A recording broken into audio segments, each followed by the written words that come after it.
this is a little bit of a unique lesson in one sense. We're studying 2 Kings chapter 4. A lady that doesn't have a name.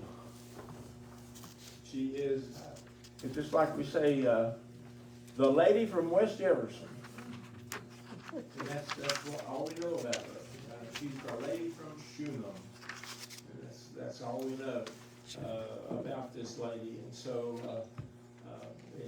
so the lesson is about how God meets other people's needs and how His hand is in that as far as that. And so our point, the Bible point is God blesses us as we serve other people.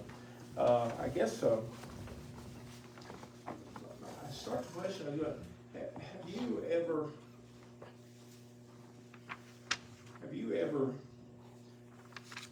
went completely out of your way to help somebody, a complete stranger? I mean, a real inconvenience to yourself. Someone that just you met some way, maybe in a church service, maybe in a grocery store, maybe somewhere just inadvertently. Have you ever went out of your way to help someone in that way? Would you describe that situation, something that you did to help someone like that? We could always take them to the grocery store, or go to the grocery store for them, or buy them something that you think they need, or just be there with them to. So you've done that? I talk to you, I have. I go with Debbie every day to the grocery store. I've given people rides to their home when they didn't have a vehicle. I got out of my way and got lost, but I didn't get angry. I got home all right. But, Yeah. you know, because I wasn't used to the back roads where they were at, so I got them. Somebody a ride to them. Yeah, I figured, I knew this. I know the situation not having a ride when I was younger or something to get somewhere, so it gives me a chance to speak to somebody too that way. Stopping to help people with car trouble. Yeah. I met a lady 2 weeks ago at the hospital, and she's got cerebral palsy, and what was that other thing she had? Something was wrong with her spine. She's born with, she's in a wheelchair. But she looked like she's in her 80s, but the people that were supposed to come back and pick her up forgot her and left somewhere. So I sat there with her for 2 or 3 hours before anybody ever got there, so she wouldn't be by herself. And now I have a new friend. There you go. You stayed with her at the hospital for a long while. Yeah, I enjoyed talking to her. I got to see her again yesterday. There's always new friends out there if you make an effort to find them. Yeah. Well, that's true. Scoliosis, that was the word I was trying to think of. Yeah. Anyone else? I delivered some Tylenol and a bag of ice one night to a lady that needed some. She was running a temperature and didn't feel like getting out and getting it. But I had to try to find her house. She described it the best that she could. So I found it. That's a good way to help someone to do that. Yeah. What we have here in this lesson is a lady who is described as a prominent woman, a lady well known in her community, and a lady who is probably a wealthy person, and she a prophet, a person who is preaching or teaching the Word of God, known as a holy man, comes into the community, and she recognizes who he is, and she makes a place in her own home for him to come and stay every time he comes into that town. And so she makes that, she and her husband make that available to him. So that's a big thing when you think about it. This man is traveling from town to town, and probably a person who doesn't have a whole lot of things that he's able to carry with him. And so he has a need in each place that he goes to have a place to stay. You know, in the old days, when you're in a situation like he's in, there's probably not a Motel 6 in every town. So he needs some place to stay. She sees that need and she meets that need. Let's read those first set of verses, and it says,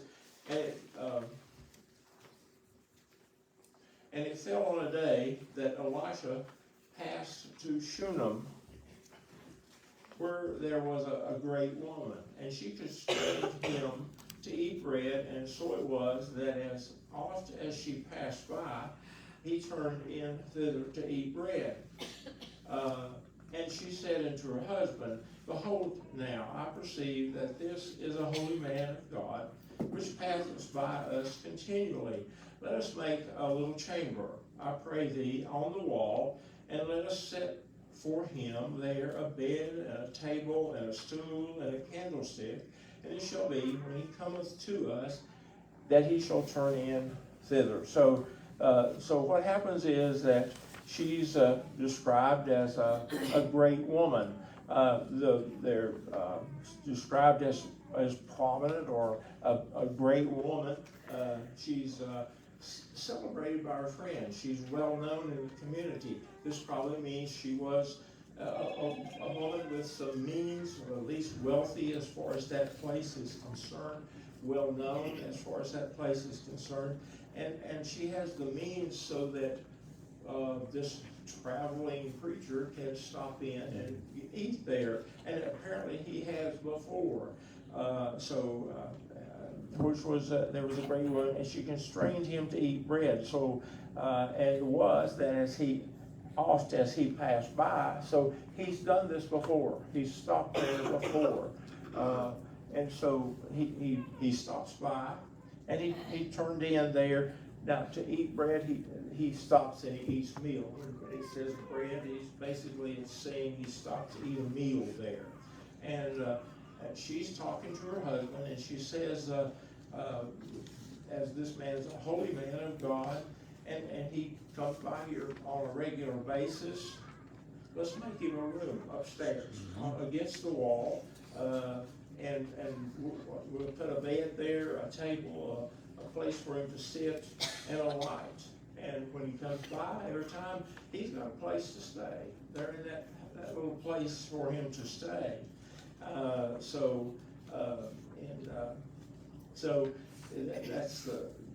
She's making an effort to help him. We see from this that she's a compassionate person. She's a person who cares about other people. She's able to take what she has and share it. She's able to do that. She's able to be concerned for other people. So she's, what she has, she's willing to share it. She's one that, the fact that this is a stranger, that doesn't keep her from being willing to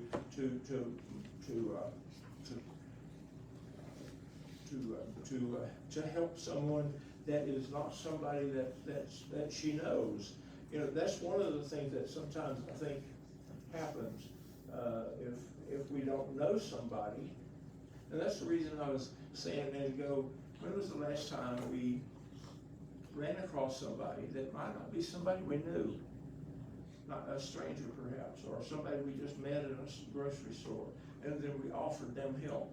It's one thing to help somebody that's a member of our family. It's one thing to help somebody that we've worked with for 10 years, but a stranger, that's a totally different thing. Somebody that walks up and knocks on the door and says, "Can you help me with something?" That's a totally different thing. I remember some years back, it hadn't happened in a while, we had several people, Bobby, remember, they'd knock on the church door and say, we're traveling to such and such place, or we have such and such thing that we need to do, or whatever, and can the church help us? And you talk to them, and we helped a couple of people and that were traveling, going someplace or needing some help here. It wasn't a large amount of help that they were needing, but you know, that's something that it's harder to do than with somebody you know, because you don't know all the circumstances. But at the same time, I think we do need to make the effort to help somebody in those circumstances if it's at all possible. So, what opportunities are there that we as a church have? What opportunities are there that we have to be a blessing to others? What are those opportunities that we do have to be a blessing to others? What do you see that happen around us that we can have an opportunity to be a blessing to others? Lonnie, I keep thinking about a couple of months ago when we still had the pantry downstairs where people could walk in and everything. And the lady came and we met her on Saturday morning. She wanted a coat, Miss Sheets. Yeah. And we didn't know her, but she reached out to us. And as she came to get the stuff, Miss April got to talking to her and found out that she wasn't saved. And by the end of the conversation, me and April prayed with her. And so the hurricane was really a blessing to us in that sense, because it was bringing people to us to witness to. Absolutely, yes. I think that, you know, one of the, as has been said several times, one of the things that came out of the hurricane situation was that people came to us, and we were able to talk with them and offer them help, offer them an opportunity to see the church in action, helping them, offering them things, offering them more than just things, offering them an opportunity to see Christians, offering them love and concern and a word about Christ. And I think that made a difference in some people's lives. You know, when you look and see some of the things that were, where there was a tax on the places that were doing these bean pantries and giving out things, and then there was a tax, there was what I call pile-ons.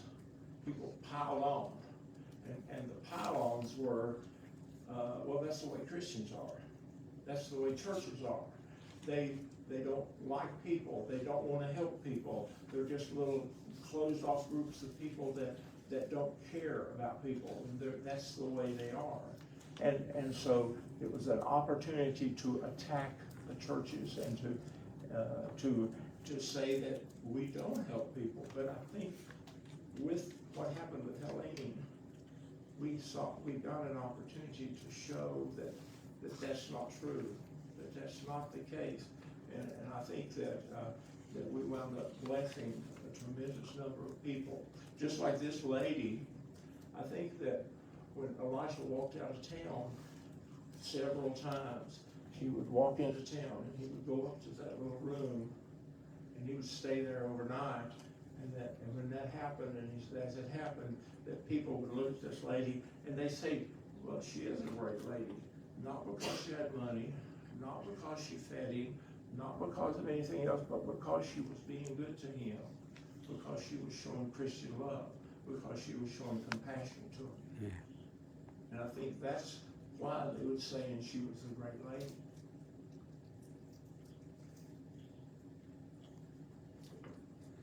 Any comments on that set of verses?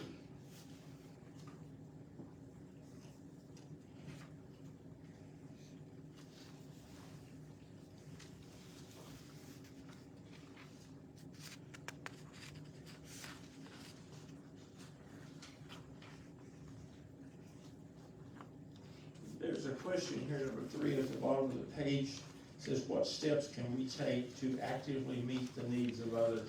So, you know, we're actually closing the pantry downstairs, looking at the possibility of it just being maybe open 1 or 2 days a week, probably just eventually just the 1 day a week. So how do we actively meet needs? How do we find those who are in need? How do we do that as a church?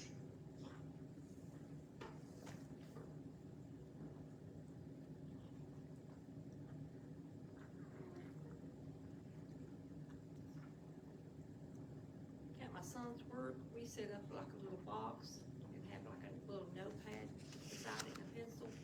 And if anybody's in need of something, or if they need a prayer request or anything like that, they can write it on it and just put it in that box. And then at the end of the week, we'll look through it and see what we can help them with, Give people a chance to put in prayer requests. or if they're in need of something.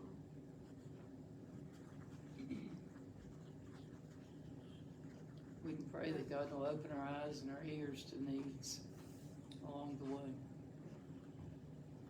Sometimes just listening to conversation, people don't directly say, well, I need, but they will reveal that they have a need indirectly in their conversation. You bring somebody to church with you too. Bring somebody to church with you, you don't know. Okay, let's look at page 136 at the top there.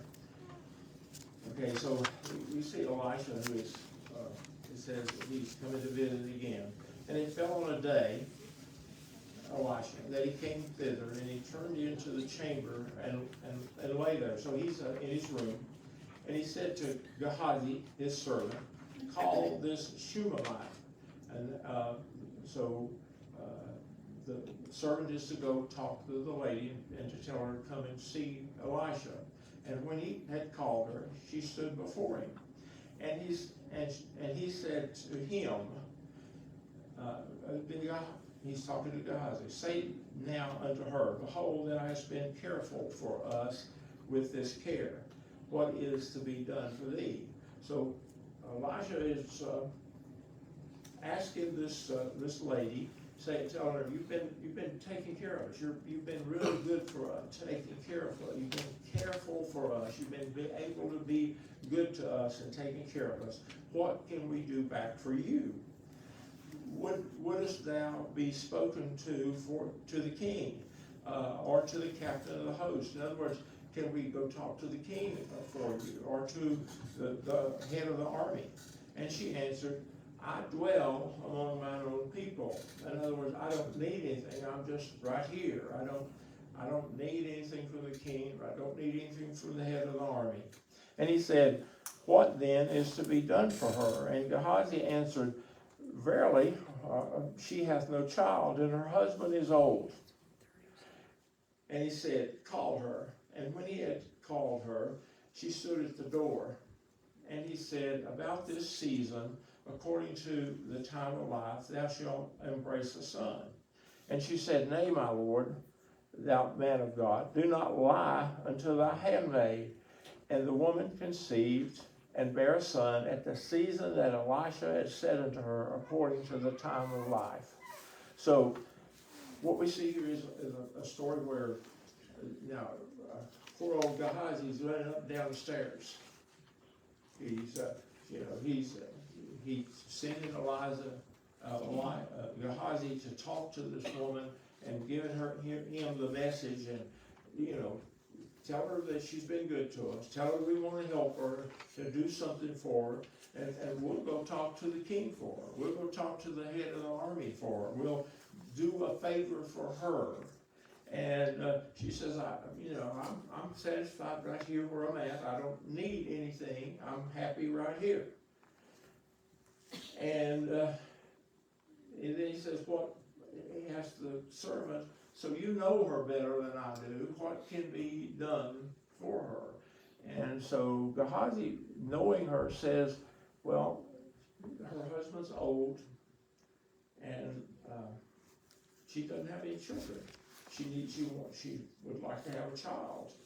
And so Elisha just says, well, years from now, or about a year from now, this season, she's gonna have a son. And, she kinda says, well, I don't want you to lie to me. You know, and he says, but then the next verse is, and the woman conceived. And bare a son at that season that Elisha had said to her, according to the time of life. This is one of those miracles. Of course, it's a miracle coming from God. This is one of those miracles that was one of those, of the double number that Elijah had done a certain number of miracles. Now Elisha is going to do a double number of miracles. And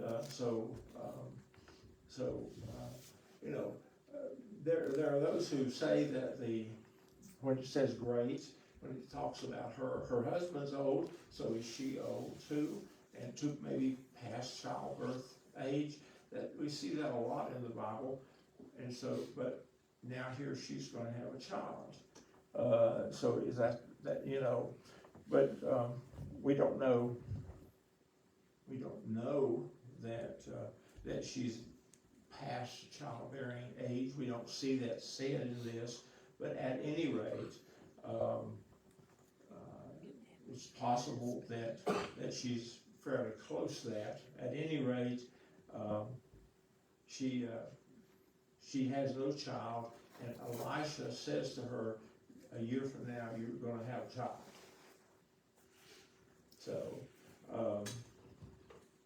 So a very surprising thing, a very surprising answer for her, something she totally would not have expected. Something that is this.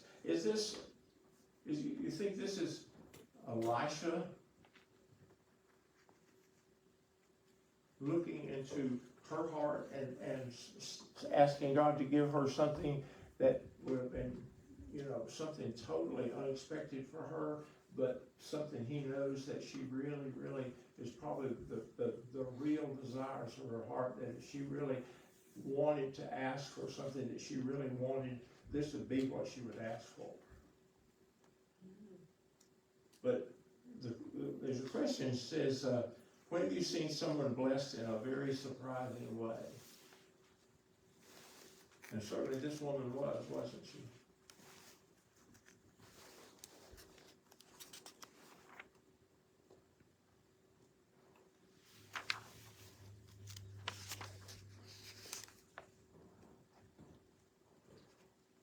That's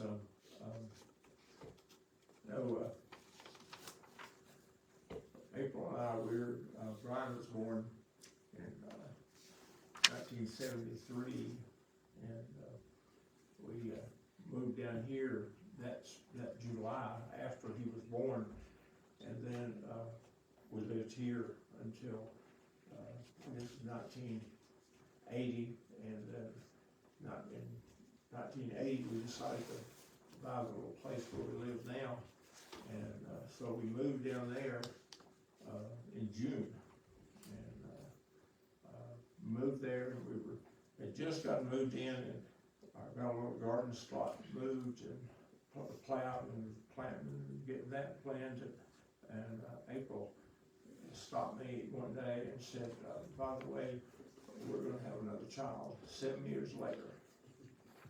And so that was certainly a surprise for us. We thought we were done with children, with Brian only. I thought God was going to. But God wasn't done, so anyway. Any comments on these verses?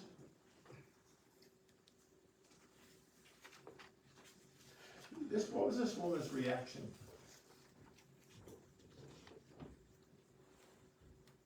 What do you think?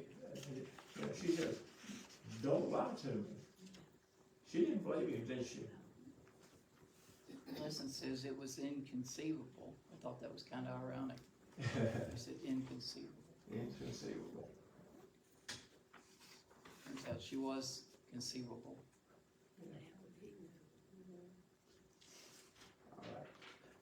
All right, page 138.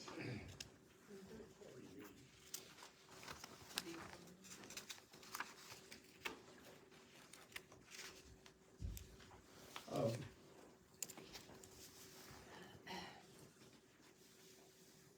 let's,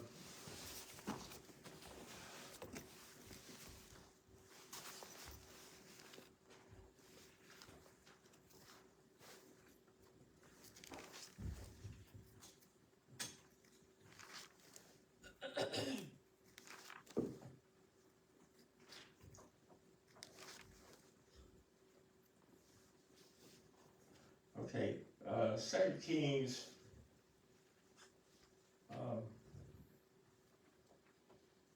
chapter, I'm gonna read the verses in between that are left out, okay? Starting in verse 18, and it says, and the child was that the woman conceived and bare a son at the time season that Elisha said to her, according to the time of life. That's the last verse that we see in our book here. And then it said, when the child was grown, so the baby is born and grows up. It fell on a day that he went out with his father to the reapers. And he said unto his father, my head, my head. And he said to a lad, carry him to his mother. And when he had taken him, he brought him to his mother, and he sat on her knees until noon, and he died. And she went up and laid him on the bed of the man of God, and shut the door upon him, and went out.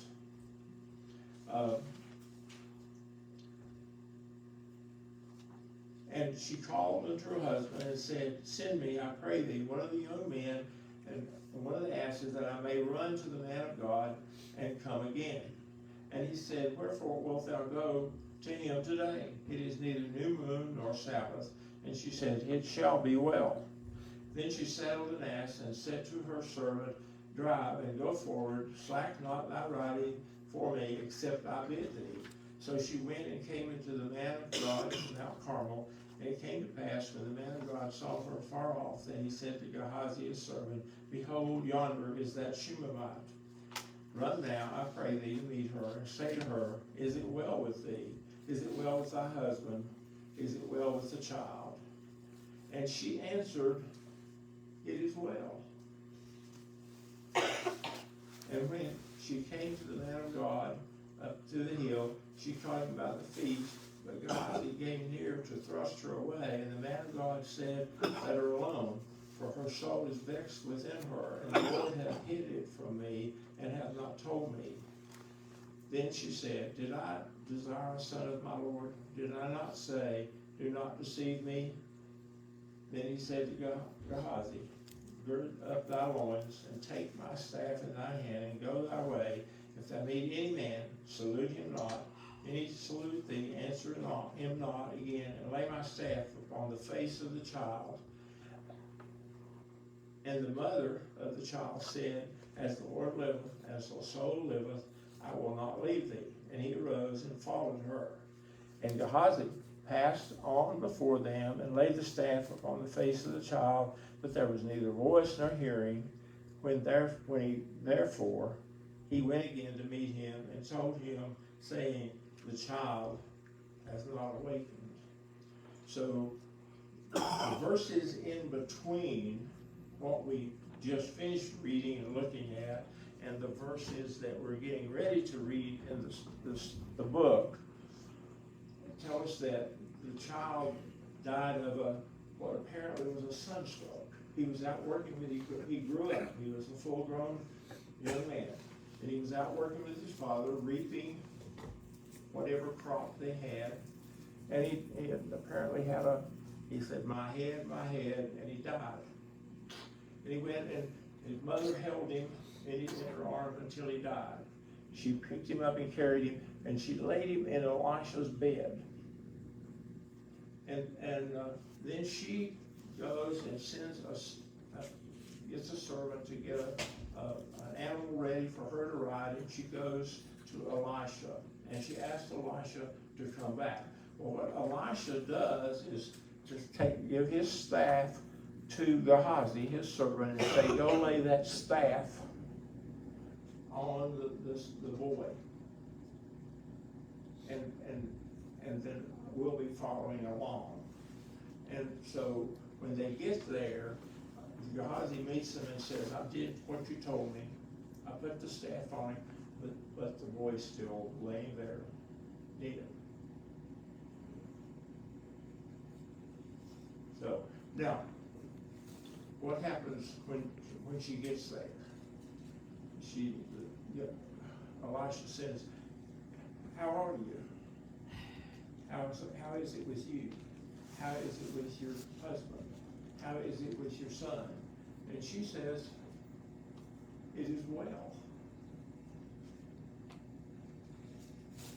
And then she says, you promised me a son.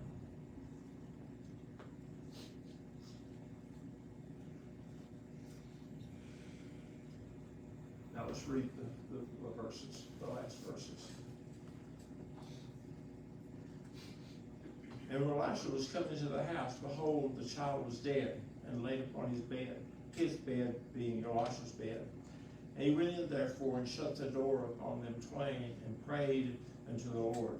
And he went up and laid upon the child and put his mouth upon his mouth and his eyes upon his eyes and his hands upon his hands, and stretched himself upon the child, and the flesh of the child waxed warm. Then he returned and walked in the house to and fro, and he went up and stretched himself upon him, and the child sneezed 7 times, and the child opened his eyes. And he called Gehazi and said, call it this Shunammite. And so he called her. And when she was coming to him, he said, take up thy son. And she went in and fell at his feet, and she bowed herself to the ground and took up her son and went out. So, this woman had great faith. She trusted in God's power, and she knew what Elisha had told her before about her son and how he would be born. And she had great faith that Elisha could reach God and talk to God. So she went to see him and asked him to intercede. And I think that when Gehazi took that staff and laid it, that was maybe, I don't know, maybe that was something that he thought that, and the lady maybe didn't have the faith in that, or maybe, I don't know what that was. I really do not understand what that was supposed to do. But when Elisha got there, what he did is something similar to what you see happen. You know, Jesus, he did something similar to this when he raised a child from the dead, like that. But she went to this man expecting him to bring her son back to life. Now, there are those who, when they look at this, they say, well, was he really dead? Or is this a situation where, an early situation where, you know, they did some type of, really a type of CPR type of situation? I believe the boy was really dead, and that God used this. It was a miracle that brought him back to life.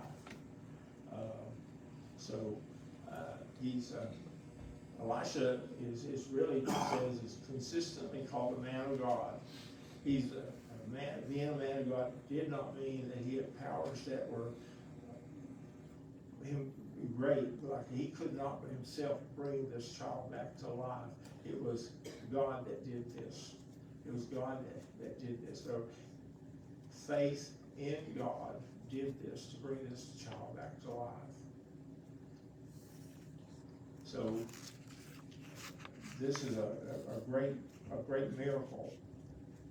I think as he was approaching, as he's making that journey, he was praying that the Lord would reveal to him what he needed to do, and if it was his will. Yeah. Yeah. He himself knew that he could not do anything except be faithful to God.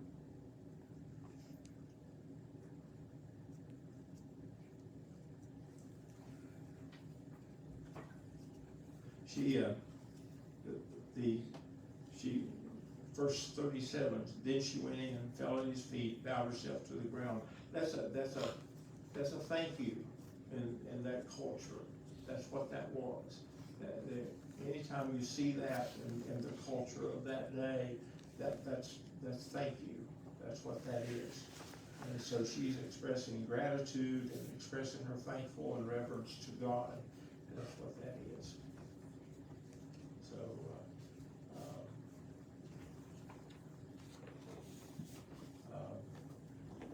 any questions or discussion on this? This is a really a unique miracle that God does in this circumstance. But the time passing here had to be a 15, 20, 30 years. Had to be that length of time, because you're talking that probably a child that was probably anywhere from probably 18 up to maybe as much as 25 years old. We don't know exactly how much. The child is born and then he's out helping his dad working. So how old was he when this happened? His Well, it parents, said that he was, young enough to sit on his mama's lap. Yeah. So it could have been he could have been a 12 or 14-year-old. He could have been.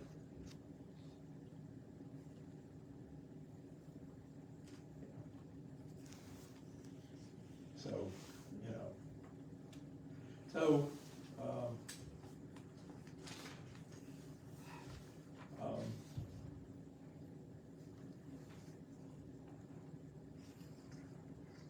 anybody,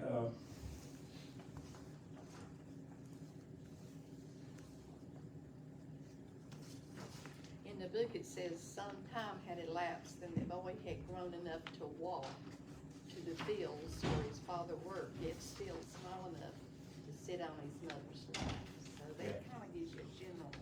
we really don't know. Have a general. Yeah. Not that it matters. We really don't know how long it was or how long the situation. both of his parents are still living and working. But, his old father is still alive, so, his mother, so. Guys, that's what I have this morning. I appreciate you listening. Good lesson.